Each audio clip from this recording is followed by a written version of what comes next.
আসসালামু আলাইকুম, সবার কী অবস্থা, কেমন আছেন? আশা করি ভালো আছেন। আলহামদুলিল্লাহ আমিও ভালো আছি। চলে আসলাম নতুন একটা ভিডিও নিয়ে। তো ওই দিন ছিল আম্মুর বাসার দাওয়াত। তো আম্মুর বাসার দাওয়াত আমি রান্নাবাড়ার ভিডিও করি নাই, কারণ ভালো লাগতেছিল না। কারণ জানেনই এখন আমি সম্পূর্ণ রান্নাবাড়া দেখাই না, আমার শরীর বুঝে আসলে কাজ। তো জীবন না বাঁচায় তো আর কোনো কাজ করা যাবে না। তো আমি জাস্ট রান্নাবাড়াগুলো হইছে সেগুলো একটু ভিডিও করে রাখলাম। তো খাওয়া দাওয়ার জন্য এখানে সবাই রেডি, সবাই বইসা পড়ছে। এখানে হয়েছে গিয়া আমি আর আমার ছোটো বোন বাইরে দিতেছিলাম সবাইকে, এর ফাঁকে আবার আমি একটু ভিডিও করতেছিলাম। মানে ভর্তার আয়োজন। আর আপনারা অনেকেই বলতে পারেন, আপু আপনারা কি শুধু ভর্তাই খান? আসলে আমাদের মাদারীপুরে ভর্তার জনপ্রিয়তাটা একটু বেশি। তো এই কারণে আমাদের সপ্তাহে একবার দুইবার দুই একটা ভর্তা থাকতেই হবে, আর যদি হয় কাজির ভাত। আর এটাও কিন্তু কাজির ভাত ছিল, যেহেতু আমি মাদারীপুর চলে আসবো, এই কারণে আম্মু আবার কাজির ভাত রান্না করে আমার দাওয়াত দিছে আমাদের, যে কাজির ভাত। কারণ আবার কবে খাই না খাই, যেহেতু মাদারীপুরে বাবা মা ঢাকা থাকলে আসলে তেমন আর হয় না, কে খাওয়াবে। তো এই কারণে আমি বললো যে কাজির ভাতটা রান্না করি, সেটাই করো, খায়া যাও। তো এখানে এই যে আমি কিন্তু সবারই সাজায় মাজায় দিয়ে দিচ্ছি। আর আপনারা তো জানেন কাজির ভাত রান্না করলে প্লেট আমার একটা সাজানো লাগবে। আর এখানে দেখেন মারিয়া উকুনের কামড়ে আসলে খাওয়া ভুলে গেছে সে। তো যাই হোক, এখানে সবাই মজা করে খাওয়া দাওয়া শেষ করলাম। আর ওই দিন যে ফুপুর বাসায় গেছিলাম, তো ফুপুর বাসায় যাওয়ার পরে ছাদের যে একটা ভিডিও করে নিয়ে আসছিলাম, তো সেটাই আজকে এবারে আপনাদের একটু দেখাই দিতেছি। তো এই হয়েছে গিয়ে উস্তা বা করলা, যেটাই হোক, উস্তাই মনে হয়, যেহেতু করলা তো বড় হয়। তো মোটামুটি ভালোই কিন্তু ধরছে, কিন্তু যেহেতু ছোট ছোট দেখা যাইতেছে না। আর সামনে আর কি আরও ধরবে, তো এরকম কিছু। তো যাই হোক, এটা হয়েছে গিয়ে আমার ফুপুর না, অন্য কারো হয়তো। আর এই হয়েছে গিয়া আম, প্রচুর অনেক ধরনের আম গাছ আছে, লেবু গাছ আছে তো অহরহর।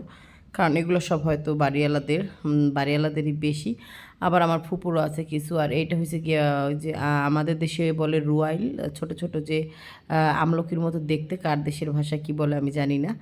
তো যাই হোক, আমারটাও কি ঠিক আছে কিনা সেটা জানি না, কিন্তু আমি আমি সম্ভবত জানি রোয়েল গাছে। আর এটা হচ্ছে আমরা গাছ। আর এই হচ্ছে লেবুর বিভিন্ন ধরনের গাছ আছে তার ফুপুদের বাসার ছাদে। তো এই কারণে আমি একটু ভিডিও করে নিয়ে আসছিলাম, যে একটু নিয়ে যাই। আর এই হয়েছে গিয়ে আর এক পদের লেবু। তো যাই হোক, বললামই তো অনেক ধরনের লেবু আছে। আর এই হয়েছে গিয়া জাম্বুরা গাছ। তো ছাদ থাকলে আসলে কবে যে নিজের বাড়িঘর করব আমি বুঝতে পারতেছি না। আমার যে মনের ভিতর কত শখ যে আছে, সেগুলো যে আল্লাহ কবে পূরণ করে জানি না। তো যাই হোক, আপনারা সবাই দোয়া করবেন মনের আশাটা যেন তাড়াতাড়ি পূরণ হয়। তো এখানে হয়েছে গিয়ে পুঁই শাক, মিষ্টি কুমড়ার শাক, টুকিটাকি করে, আসলে শখের তোলা তো আসি বুঝেন না। এর ভিতরে সবাই একটু একটু করে লাগায়। তো যাই হোক, এই ছবি টবিগুলাই কিন্তু তুলে আমার ফুবু শুভ সকালে একটা পোস্ট করে দেয়। যাই হোক, আর এই হয়েছে গিয়া মেহেদি গাছ। আর আমাদের গ্রামের বাড়িতে কিন্তু অনেক বড় একটা মেহেদি গাছ ছিল, কি বলবো, চেয়ার দিয়ে মরা দিয়ে এগুলো দিয়ে তারপর পাড়া লাগতো, তাহলে বুঝেন কত বড় একটা গাছ ছিল। আর এই ইসের দিনে এই গাছগুলো থেকে বিচি হয়ে যাইতো, এত বড় গাছ ছিল।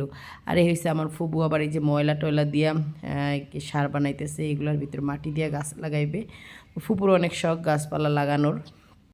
তো ঘোরাঘুরি করলে তো চলবে না, এখন রাতে রান্নাবাড়া করা লাগবে। তো এখন হয়েছে গিয়া চলে যাব রান্না বাড়ার কাজে। তো রান্না বাড়াটা সেরে তারপরে গিয়ে হয়েছে কথা বলতেছি।